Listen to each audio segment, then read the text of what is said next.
crew of Apollo 8 has a message that we would like to send to you. In the beginning, God created the heaven and the earth. And the earth was without form and void, and darkness was upon the face of the deep. And the Spirit of God moved upon the face of the waters. When humans first left the Earth's orbit, they took the concept of God with them. Despite the advances of modern technology, this idea was centuries old. For all of us, not just the astronauts so far away, it was truly a spiritual journey. And God called the dry land earth. God saw that it was good. When I looked at the sky that night, I pondered the eternal questions. Are we here by accident? Or is there a creator, a divine force? For centuries, humanity has been searching for answers. Who's behind this play of creation? Does God even exist? And if he or she does exist, does God care about us? Come with me on a journey of exploration into these questions.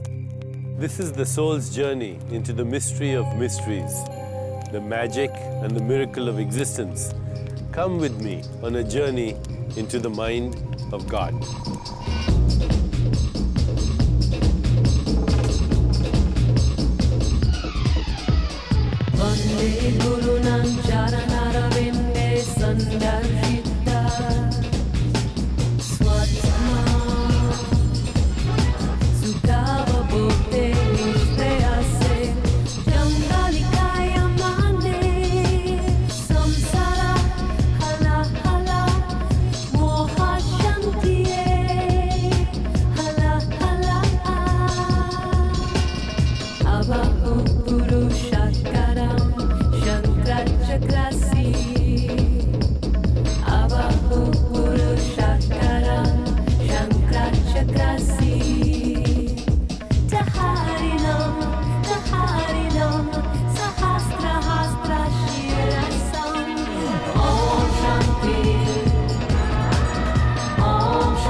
It was 1970 when I arrived in the United States.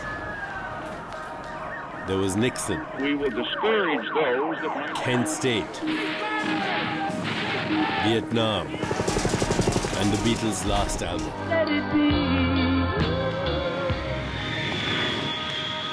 The first place I went to was Las Vegas.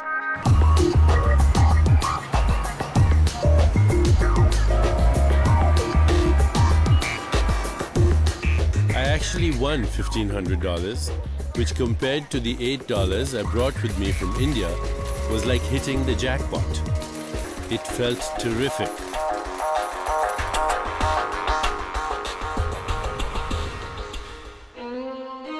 But the next morning when I woke up, despite my windfall, something was nagging me. I wasn't fulfilled. I had come to the US as a resident to complete my medical training. One of my first duties was to pronounce a man dead from gunshot wounds. Looking down at a body that had been alive only a few minutes before, I couldn't help wondering what had happened to his soul. Millions of people believe that we'll meet God face to face after we die. But in many spiritual traditions, including every Eastern one, the path through God leads inward. This was true of Christian mysticism as well. The Bible says, "Be still and know that I am God."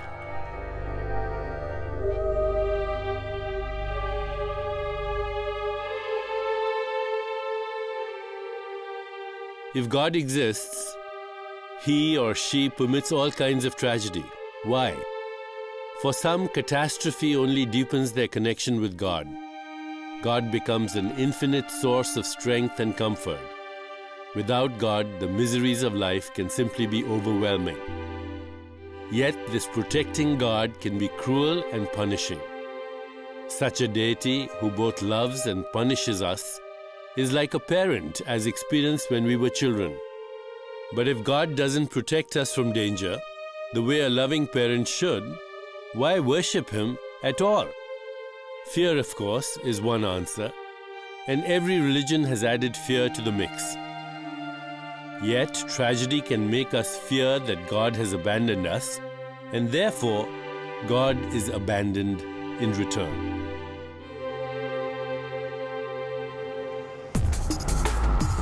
People long for a God who fits into their lives, a God who fulfills their needs and insecurities, and then does something about them. They want God to be here and not far away. But what if God is here already and going unnoticed? God has pulled off the amazing trick of being worshipped and invisible at the same time. Millions of people continue to worship God in the old way. They try to live good lives so that God will be pleased. They resist any notion that God is an inner phenomenon. Instead, God is external, outside the self, sitting up there beyond the sky.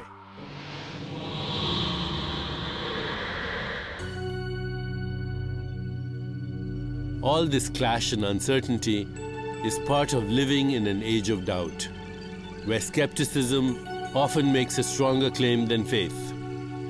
Skeptics reject the validity of an invisible God. Yet the absence of an external God still permits a God who brings about an inner revolution.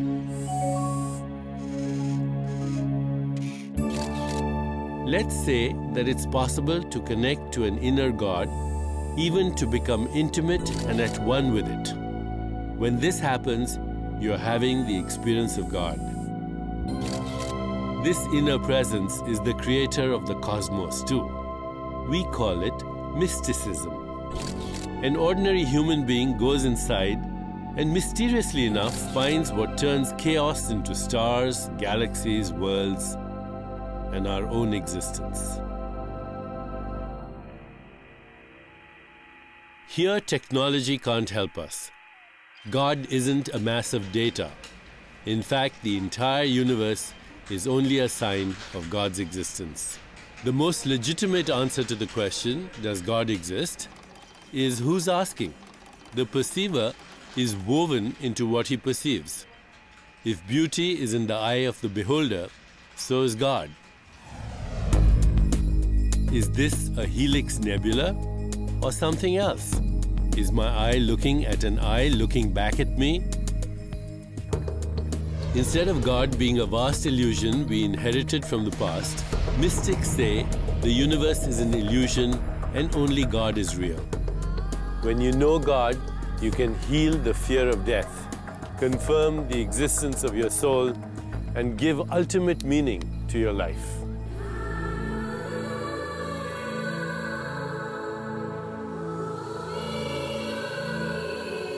After centuries of knowing God through faith, perhaps we are now ready to understand infinite intelligence directly.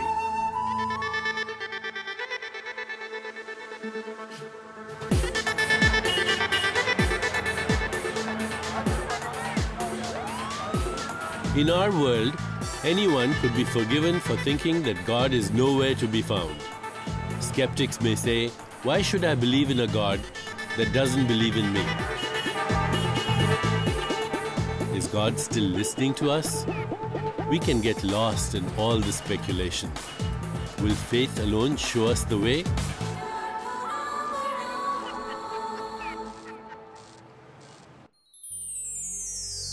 Religions vary widely on how close God is and how He's feeling.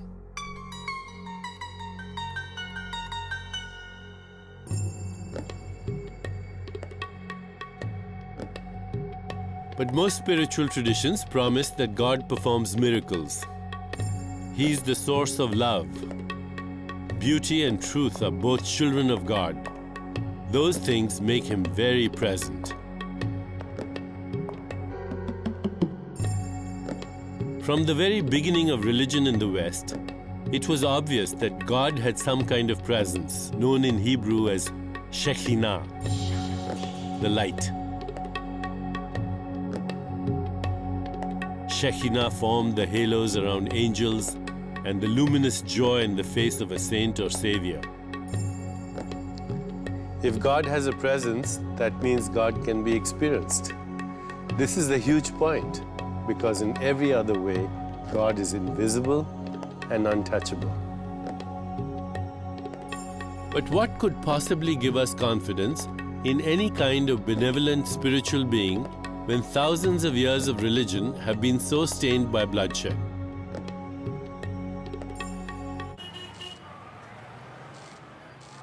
We need a model that is both part of religion yet not bound by it.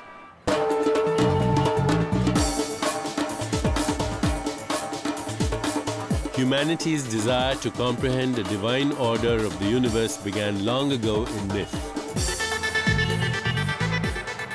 To understand their world, civilizations created mythologies to define the source of their existence. These mythologies described acts of creation and guarded against the unknown. They explained the inexplicable. All ancient stories are based on the archetypal themes of love, birth, death, the afterlife, the fates of sinners, saints, and heroes. And they were played out by both humans and the gods and goddesses of ancient civilizations. But there was another civilization that created stories for the soul.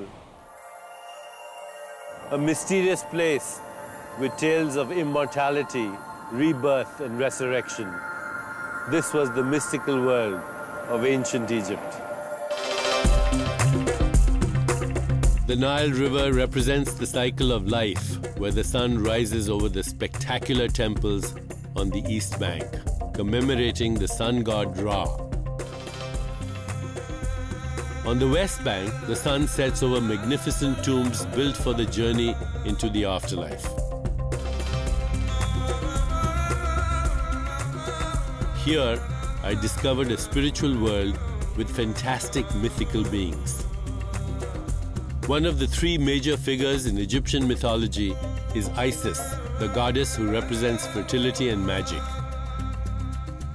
Her husband, Osiris, had been killed and dismembered into 14 pieces scattered all over Egypt.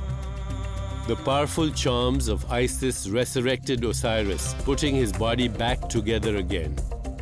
Osiris became the lord of the underworld and the judge over human souls after death. A third god is Horus, the son of Isis and Osiris. Horus is represented as a falcon god who ruled the skies and the heavens. So already, early in history, judgment, resurrection, and reincarnation entered Western thinking. In ancient Egypt, the afterlife seemed more real than this life. Preparing for the afterlife was everything. The pharaohs of Egypt believed that the soul that doesn't believe in death will never die. Psychologists today are impatient with this need for personal immortality. They claim that we use it to defend ourselves against the inescapable fact that one day we will die. We all know the addictions of money, power, and lust, needs that feed the ego. But does the quest for immortality do the same on a more desperate level? Immortality gives the ego an eternal dose of self-esteem and unconditional love, not to mention conquest over the fear of death. But if this is the ultimate ego dream, it hasn't worked, because over it all looms the certainty that life will end. To live in the material world makes the fact of death undeniable. But what if the opposite is true? What if feeling immortal and beyond death is the most real thing about us? What if on death, it's not the soul that leaves the body, but the body that leaves the soul? Because in truth, we are not in the world is in us. We are not in the body is in us. We are not in the mind is in us. It all happens in the soul, the only part of you that's real. Silently, nearly unnoticed, the soul is on a journey through the inconceivable world of eternity where death doesn't exist. The soul is your connection to immortality. Egyptian religion held that as the human soul leaves the world, it takes with it all that a person has acquired into the next world. When the pharaohs were buried, they were entombed with all their riches and prized possessions packed for the journey into the afterlife. It is almost impossible to stand before the Great Pyramid of Cheops without feeling the presence of a power absent even in the tallest skyscraper.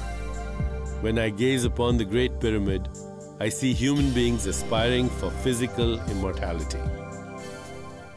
I would venture that the sacred masters, whatever religion they are associated with, were trying to be quite specific. In their awareness, the soul meant something much like a connection between the world of the five senses and the world of inconceivable things like eternity, infinity, omniscience, and grace. So how does mythology fit into our lives? It is said that our unconscious motivations do in fact dwell in the mythical world, that deep inside us are gods and goddesses in embryo. In the business world, for instance, when someone orchestrates a grand and wondrous venture, it is akin to the heroic journey of building a pyramid to oneself, expanding our imagination of what is possible.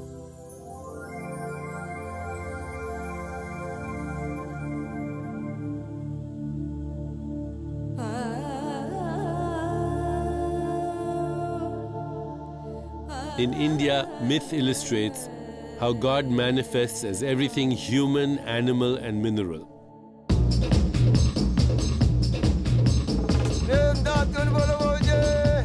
Here, mythology is being played out by mortals every day.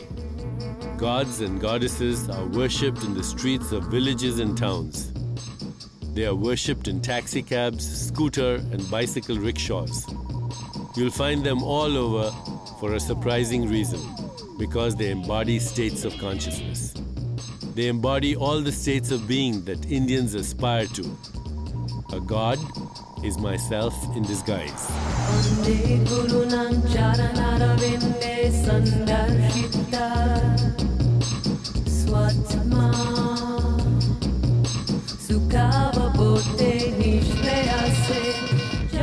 In the Hindu tradition, the spiritual quest begins by going inward and ends by reaching true enlightenment.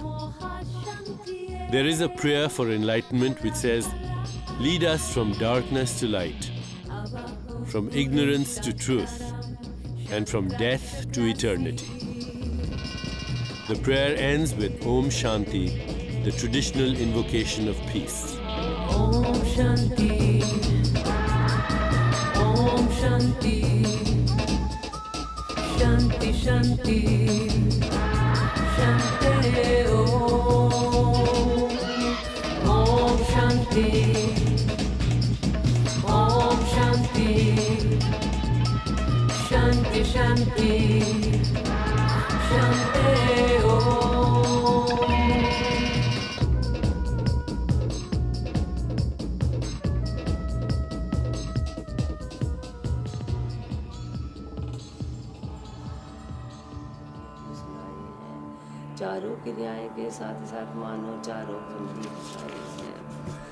My mother read to me stories which you may call mythology, but for me they were truer than anything that existed in reality. In fact, those stories inspired me to do everything that I do to this day. They lifted me from the mundane to the magical, where anything was possible. What is loyalty and compassion? It's Hanuman, the monkey god, plucking up a mountain and bringing it to a dying man so that an herb can heal him. What is romantic love? The devotion of Rama and Sita, which is stronger than death.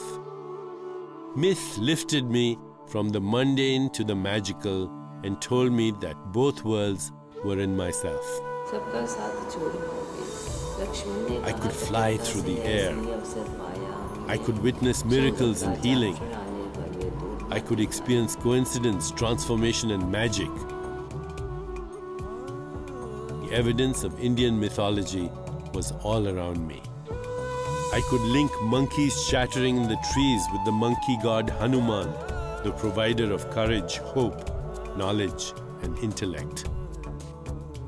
Then there is Shiva, who stands for destruction, but at the same time the potential for renewal and resurrection.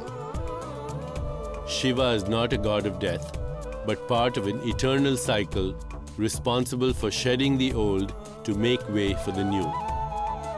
India took a step that Egypt never did and made death creative. Shiva's son is Ganesh, wildly popular everywhere in India. Ganesh is the remover of obstacles. He has an elephant's nose, which is very discriminating. He has huge ears to remind us to be active listeners. He has a huge belly to digest all the problems of the world. With one foot on the ground and one in the air, he's in this world but not of it.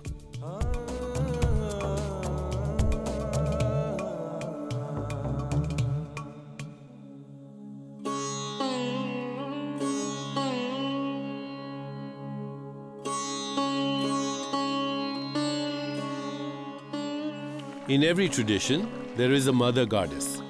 Isis in Egypt, for example, is the mother goddess. In India, the Ganges is known as Mother Ganga. She brings life and disposes the dead, washing their corpses away. This cycle of life was part of the raw materials of my imagination. Ultimately, myths became embodied in my spirit, psyche and soul, allowing me to do things I'd never dreamed of before.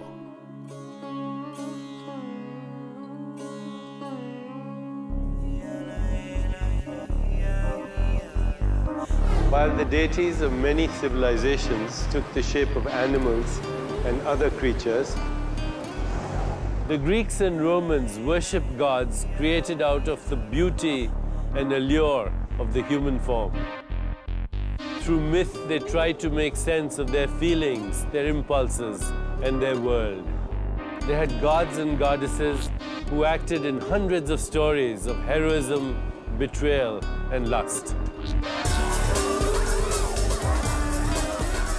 Among them was the goddess of love and sexual desire, Aphrodite, whose Roman name is Venus. Her role is to make love and inspire others to do as well. Mercury, messenger of the gods, also known as Hermes, was the god of games and business.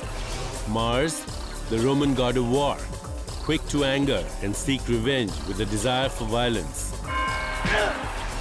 And Zeus, the supreme god of the Greeks, the upholder of morality, who rewarded good and punished evil while capriciously indulging in both. They played in stories of love, hope and fear. For centuries, myths made the sacred real, a source of supreme power. Today, what do we see instead? A society that strip mines old myths to build a city like Las Vegas. If you want to meet myth here, you check into a hotel casino. For most, myth doesn't satisfy the fundamental question: who is God? It is typical of modern life to disregard myth and believe that all events in nature are random, chaotic, and without spirit. The old myths can be replaced by a new spirituality, one where unity with God is the main attraction. In this picture of God, divinity comes to us through our own thoughts and feelings. The image of God, starring as a white-bearded patriarch sitting on his throne in the sky, is too limiting. No longer do we project God in our own image. What we project is infinity. To know infinity is unity consciousness, where there is no separation from God. It's as if we can watch the movie, appear in the movie, and be the movie itself. If we ask, who is God and who are you? There is one answer: I am. Through myth, sacred sites told us that we were wondrous creatures who should be doing wondrous works. You can still see that from the Kennedy Space Center, where a rocket stands with proportions that boggle the mind. But the rocket is also an idea, the idea that we will discover our origins and our cosmic family.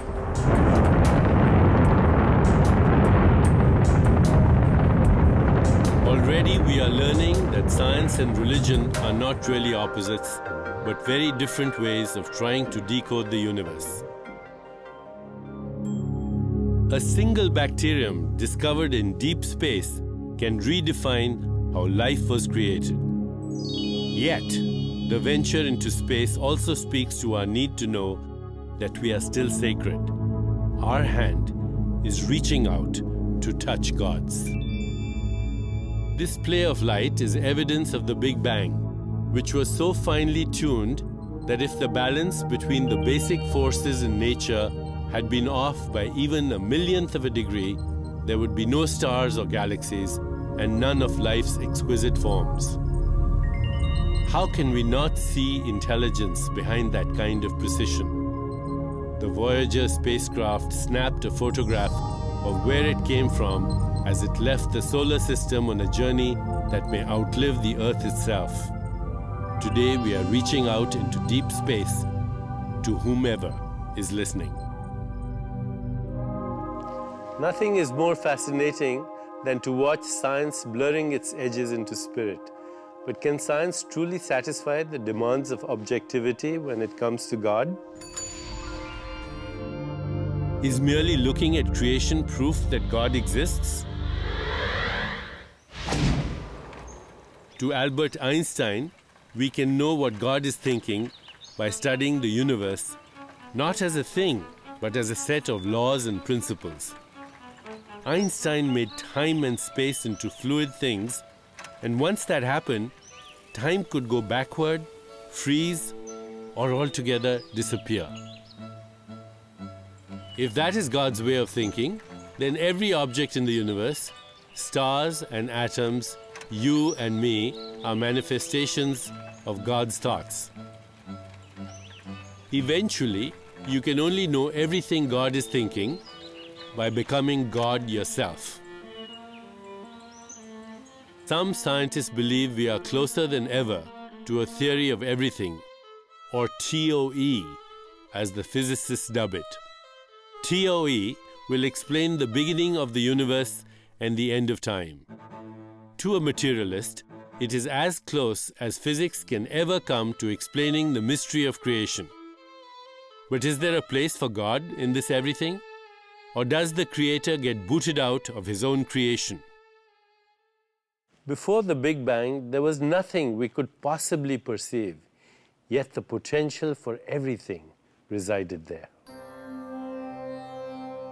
As the Vedic seers declared, neither existence nor non-existence could be found, since those terms apply only to things that have a beginning, middle, and end.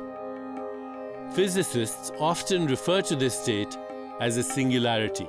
Space-time and the entire material universe were once contained in a point.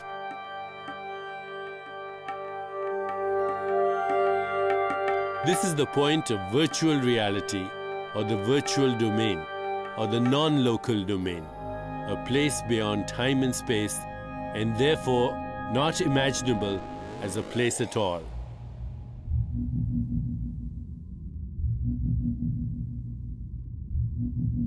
In the beginning was the Word. Before there was time and space, a faint vibration existed outside the cosmos. And the Word was God. This vibration had everything contained in it. All universes, all events, all time and space. In the beginning was the Word, and the Word was God.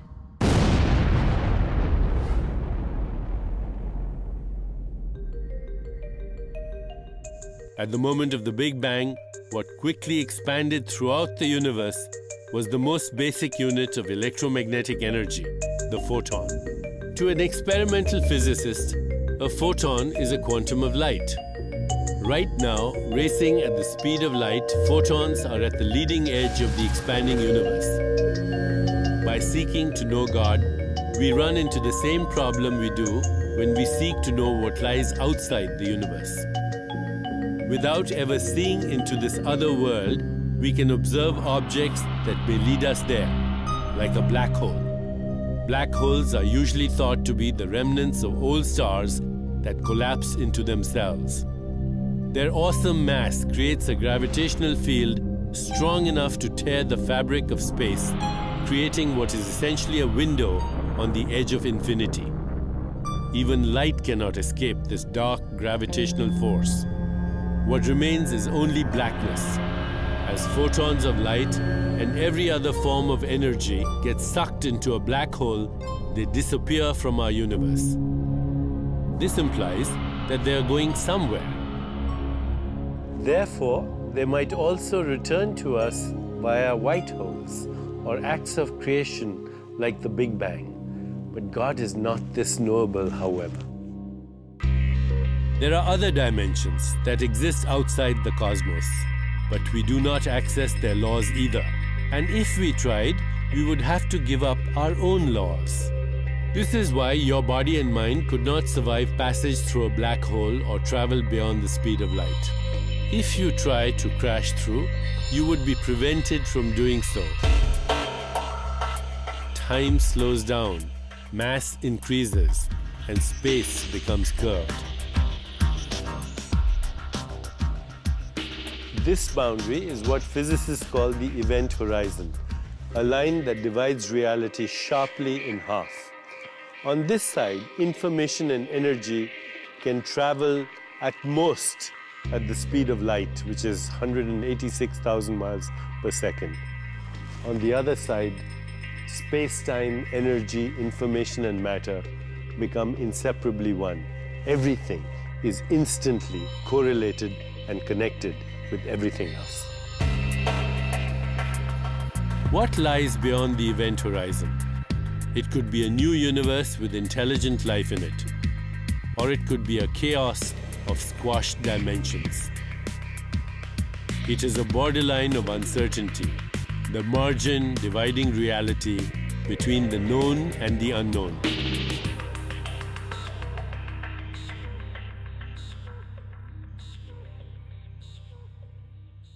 Even the human brain contains its own event horizon. It is the limit of photons to organize themselves as thought. We must cross over to the other side to find God.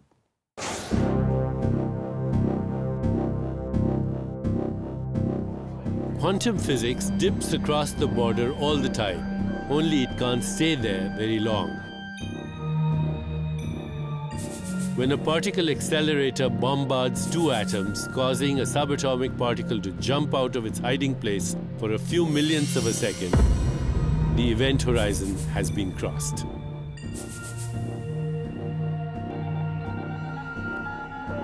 Science has been inching its way back toward creation. 8, 7, 6, 5. Of all the clues left for us to find, the greatest is the light. 0. The Shekinah. It was called Trinity. Science had revealed the light behind the power of creation and destruction. In the splitting of the first atom, scientists in their awe had a mystical experience. The physicist Robert Oppenheimer quoted the Hindu scriptures of the Bhagavad Gita, where Lord Krishna convinces the hero Arjun to lead thousands to die in battle.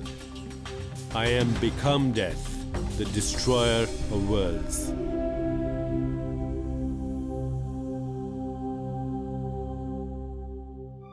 Breaking through the barrier of materiality was irreversible. In effect, you and I are there now. When physics acquired multiple new dimensions, so did we. The significance is inescapable. We are all seeing ourselves inching ever closer to God's domain. God's exclusive territory, full of infinite potential to create universes, has been trespassed by our minds. So where do we find God? God is to be found in the light. The beauty of this desert rock is solid light. An impulse of love is sweet light. The firing of a neuron in my brain is an instant flash of invisible light. Yet, as dissimilar as they appear, when broken down, all things derive from the same primal stuff. Our vision can't help but organize around light. The same brain responses that enable us to see a tree as a tree instead of a ghostly swarm of buzzing atoms also enable us to experience God. Fortunately, the most solid, reliable things in existence partake of God's mystery. If you believe in a rock, you're automatically believing in God. The material world is full of familiar objects that we can see, feel, touch, taste, and smell. As big objects become very small, shrinking to the size of atoms, our senses fail us, and a new level of reality emerges.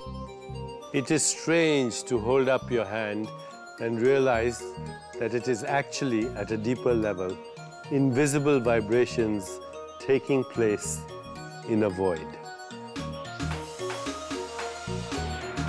At the atomic level, all objects are revealed as 99.999% empty space. Electrons are vibrations that wink in and out of existence millions of times per second. Therefore, the whole universe is a quantum mirage, winking in and out of existence millions of times per second.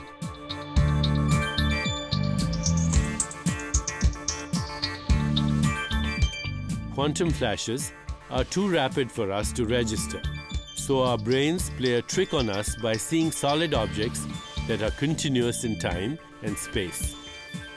The quantum light show comprises our body, our every thought and wish, and every event that we take part in. In other words, we are being created over and over again all the time. Genesis didn't happen just once. Genesis is now.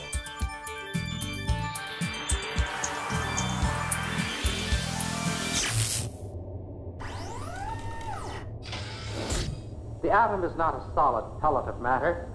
Instead, it's quite like a solar system. We can get more clues to the riddle of creation from a common device, a television set. When I get out of my chair and walk across the room, my body seems to be moving.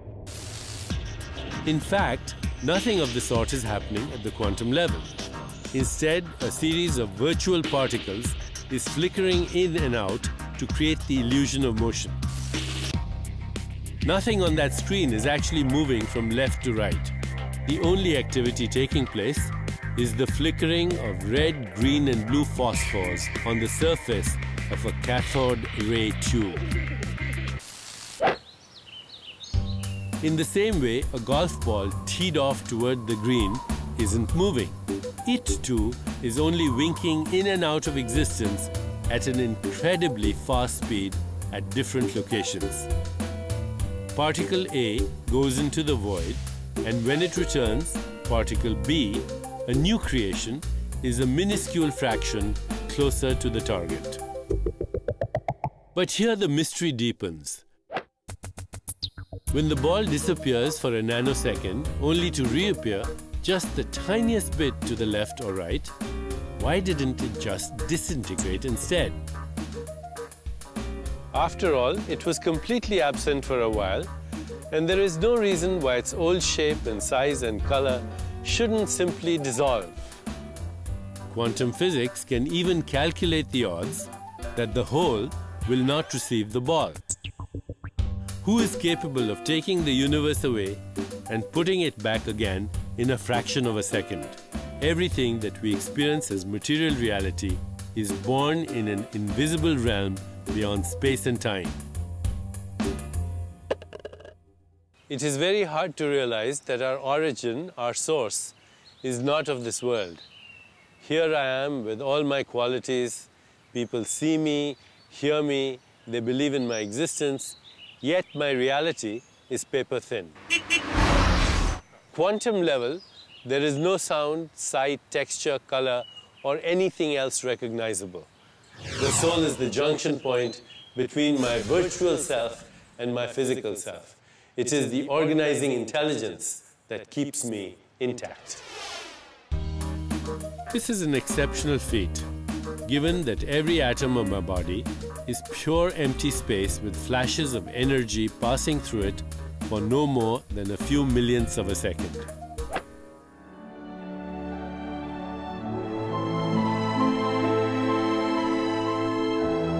This is the power of creation, a force that plays with our existence in the blink of an eye, where dust creates stars, stars become worlds, and worlds spawn the organic matter of DNA.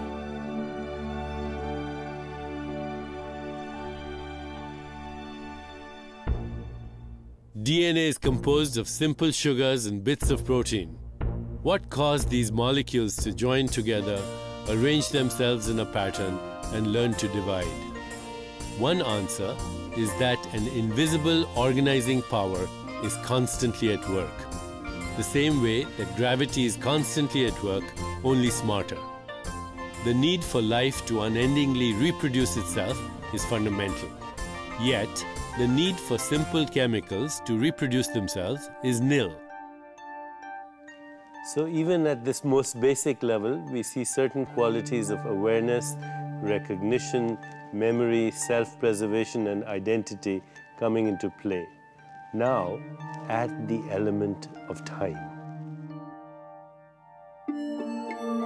To form a baby, a single fertilized cell must be a master of timing. Every organ of the body exists in seed form within a single strand of DNA. Yet to emerge correctly, they must take their turn. A stem cell that's destined to become a brain cell somehow knows who it is going to be in advance. It wakes up to itself, not on the chemical level, but on the level of awareness. DNA is matter. For a child to lose his baby teeth and replace them with adult ones, DNA has to know a great deal about the passage of time. It knew what would happen to you while you were still in your mother's womb. Every culture on the planet Earth is always changing. Death itself may be coded into embryonic cells. A tribe of mostly young, childbearing members would be able to fight and gather food better than one burdened by older people. My stars, what are our young people coming to these days? Did DNA settle on 70 years as a reasonable way to keep the human race viable?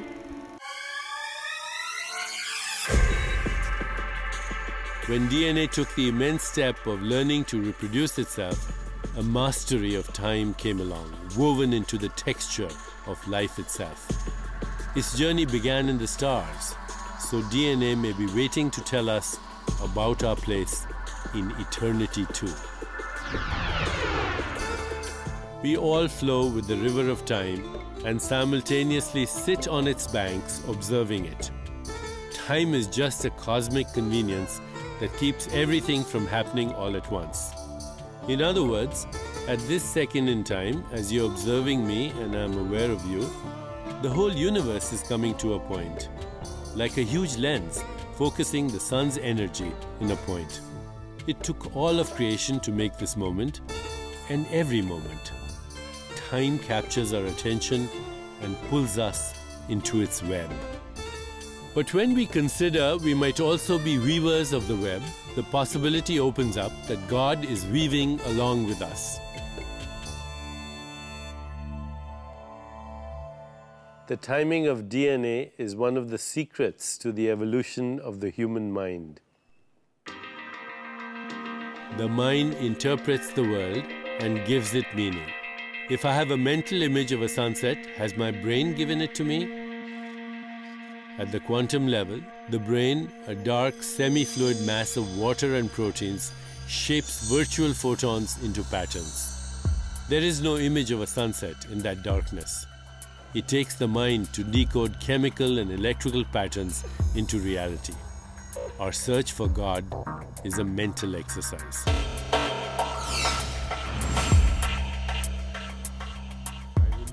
Inside the brain, electrical impulses surge everywhere, shifting as we think new thoughts. Our brains are like a telephone system with 1,000 calls taking place every second. Having a single thought is more complex than sorting out one message from all the telephone calls in the world. Amid these chaotic swirls of chemicals and electrons, where is the mind? Neurology hasn't found it, not even so common a thing as a memory. We know that our brains have something to do with our memories, but where are those memories before we experience them in our consciousness? Are they stored in the brain? We assume they are, but no one knows how. No one doubts that the brain uses energy, but as atoms of food are mined for their energy, and this gets converted into thought, none of it is channeled into memory. It doesn't take food to store the image of where you were 10 years ago on your birthday. Nor does it seem to take energy to activate a memory. Whenever you remember a birthday party, you move from the present to images of the past simply by the power of intention. It's teleportation at the mental level. In my mind's eye, I see a scene from my childhood. I can get absorbed in it. The sounds, sights, and smells. Yet to the mind, there is no essential difference between experiencing a memory and actually being there at the event. Where in the brain can you find creativity, knowing, decision-making, inspiration, intuition, insight, imagination, or spirit? The brain cannot create the qualities that make us most human. Remember, a neuron is composed of molecules that are not solid. They are patterns of invisible energy grouped into the appearance of particles. Go deeper still, and the patterns dissolve. The energy vanishes into ghostly vibrations and then into nothing. Can memory be stored in nothing? The answer is yes. And nothing, the void between matter, is the best place for it, since that same void creates all patterns and orderliness in the cosmos.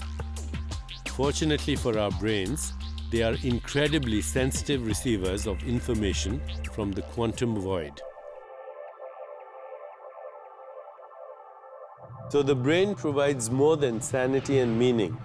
It provides a whole world. Presiding over this self-created world is a God who embraces everything. The mind is not confined by time and space. Every speck of the void contains the whole. The tiniest gap between two nerve endings in the brain contains the potential for all experience. As one visionary neurologist said, God is in the gap. Without the human mind, there would only be quantum soup. Billions of random sensory impressions. Creative genius produces wonders of art by opening the mind to regions of awareness unknown in everyday life. Consider Mozart composing a symphony at the age of 9 and his first opera at 12. A prodigy doesn't come out of nowhere. He is formed by an invisible intelligence that has accelerated the learning process far beyond the normal. If who we are is a gift from God, who we become is our gift to God. Genius is a window into infinite possibilities. We all use the same potential for genius. The mind's creative power transforms a cacophony of sound into orchestrated elegance. If God's mind is genius carried to infinity, then it perceives total order in all events. Chaos is only an illusion. It's what you see when you can't see far enough. When the illusion of time dissolves, it is possible to look beyond the present. Some can even experience clairvoyance, an ability to see into the future. The clairvoyant is attuned to a reality not yet manifested. What is it that allows the internal firing of neurons to match external events that have not yet come to pass? There are no definite occurrences in time. What exists are infinite choices within every event, and we determine which select few are going to manifest. In the clairvoyant's vision, the future has two locations, here and later.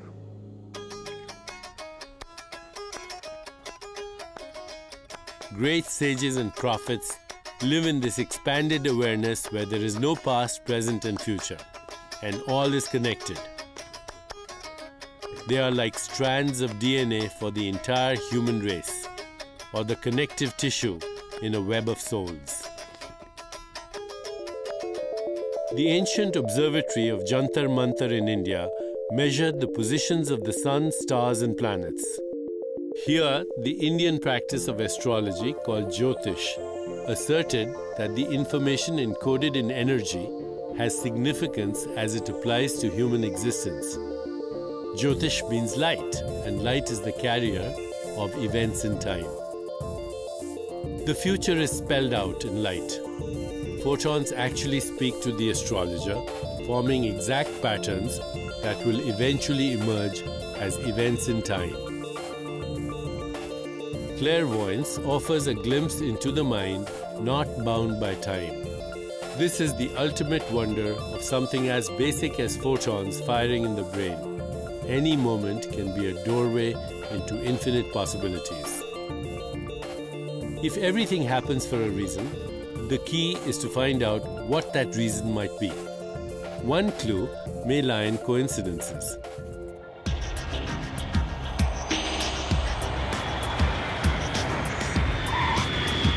Someone decides at the last minute not to board a jet that later crashes.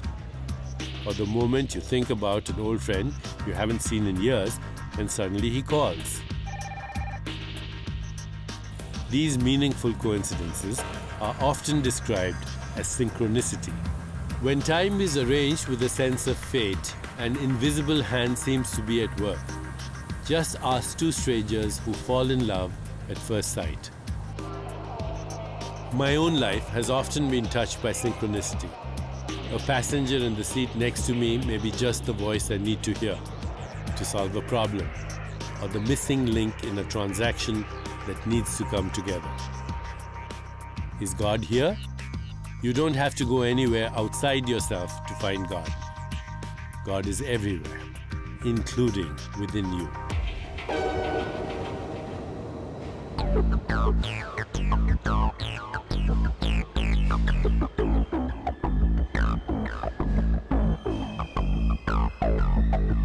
A friend of mine had boarded a train.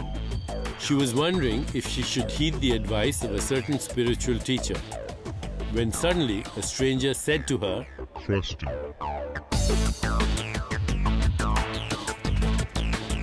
I believe that all coincidences are messages from the unmanifest, sudden interruptions of superficial life by a deeper layer. On the scientific side, however, I also suspect that there are no coincidences at all. In spiritual reality, everything happens because it is meant to. The world is always a meaningful place. We are so accustomed to accepting the world as is that we overlook our creative role in it. When we give up all notions of coincidence, every encounter happens not by chance, but by our own intentions. We just don't keep track of all of them, spread out as they are over space and time. We can choose to feel connected and notice how events weave into a pattern.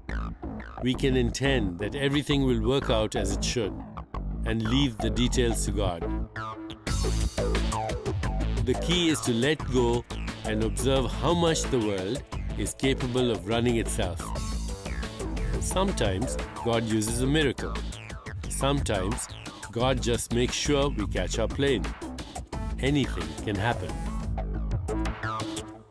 If asked why we should strive to know God, my answer would be selfish. I want to be a creator. This is the ultimate promise of spirituality, that you can become the author of your own existence, the maker of personal destiny. If we co-create reality with God, we can get to know ourselves, our limits, our gifts and potential. We can make our dreams come true. Viva Las Vegas! Most people subscribe to one of two versions of reality. Version 1 is the secular view. There is only the material world and nothing can be real that doesn't obey physical laws. This secular view excludes the possibility of miracles. Here, reality creates belief.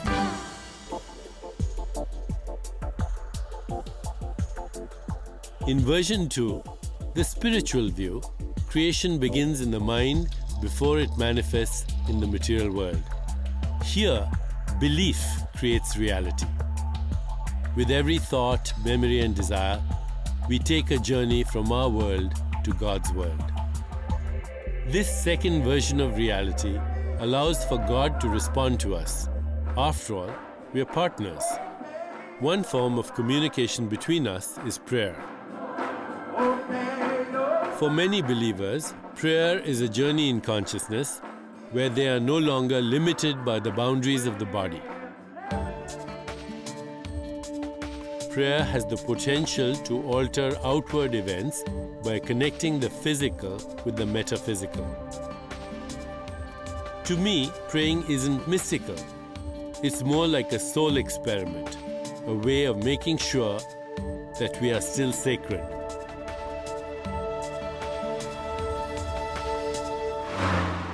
If there are two versions of reality, why should we abandon either? Creation doesn't care what color glasses you look at it through. Infinite intelligence can't be crippled by such a tiny thing as disbelief. Both the secular and the spiritual are one. You can have God and a pink Cadillac at the same time.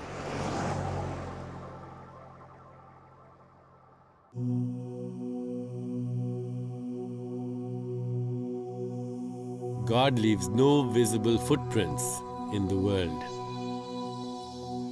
But peel away all the layers of materiality.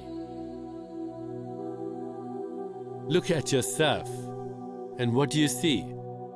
The fact that you may be the king doesn't describe the real you. It is only a role you're playing at this moment. You are the timeless, eternal role player underneath. If this is the soul, then the whole question of who am I takes on a new dimension. When we are attuned to our soul, which is the same as deeply going inward, we are able to listen in the silence to the subtle messages of wisdom and guidance. When our minds merge with God's mind, we become aware that God is in all things. that we are eternal.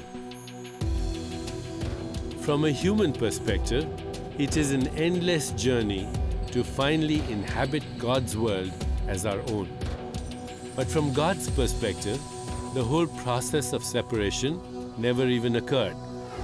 Indeed, every mind has been merged with God's all along.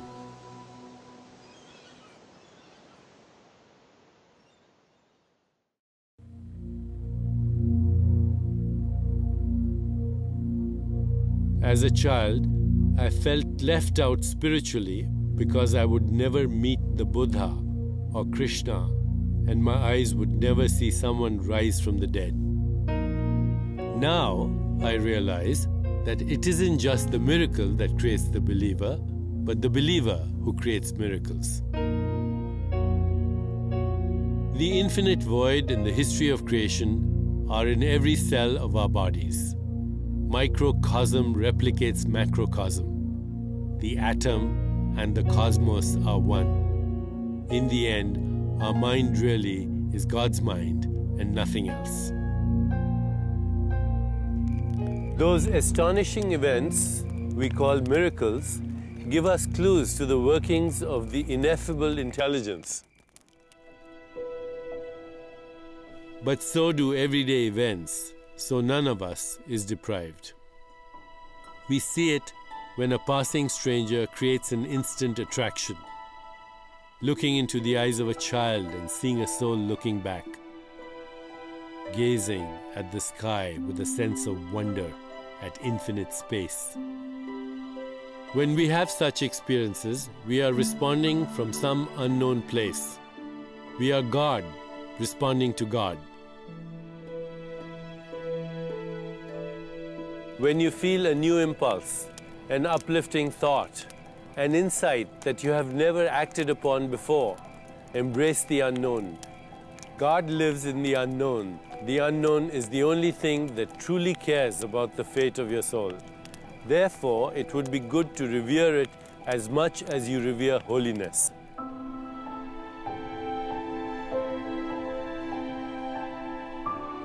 Around 1890, Chief Crowfoot, a Blackfoot Indian, was dying, and he whispered into the ear of a missionary father, "What is life?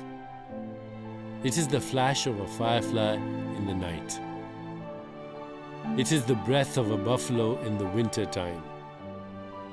It is the little shadow that runs across the grass and loses itself in the sunset. Life as we know it flickers out all too fast. In death, we return to the light, the source where we began. Then, all of reality has only one source. You are that source. God is our highest instinct to know ourselves." The mystic Persian poet Rumi once said, "When I die, I will soar with angels. And when I die to the angels, what I shall become, you cannot imagine." And from the crew of Apollo 8, God bless all of you on the good earth.